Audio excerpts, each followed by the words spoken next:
আমরা এই সেলাই শিখতেছি কারণ আমরা অনেক দরিদ্র। হাতের কাজ শিখলে অনেক কিছু লাভবান হতে পারি। আমরা চাই যে এই সেলাই কাজের থেকে নিজের কিছু স্বাবলম্বী হতে পারি, তার জন্য এই সেলাই শেখা হইতেছে। আর আমরাও চাই যে আমাদের যে ছোটোখাটো একটা যদি মেশিন থাকে, আমরা সংসারে পাশাপাশি একটা কাজ করে নিজে উন্নতি হতে পারবো।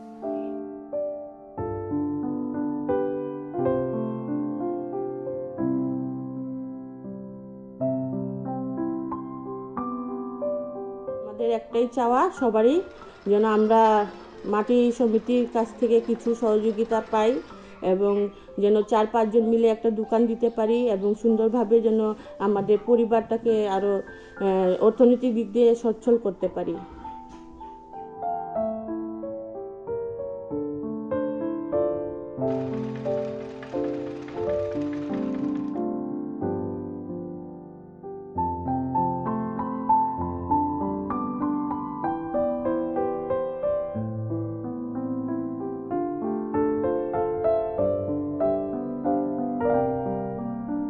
আমি এখানে চরবিনপাড়ায় কাজ শেখাই। শেখানোর পর আমি যেটা বুঝতে পারলাম, এই এলাকার মানুষ এবং মহিলারা খুবই ভালো এবং তাদের যে শেখানোর যে আগ্রহটা এবং তাদের যে শেখার আগ্রহটা খুবই ভালো।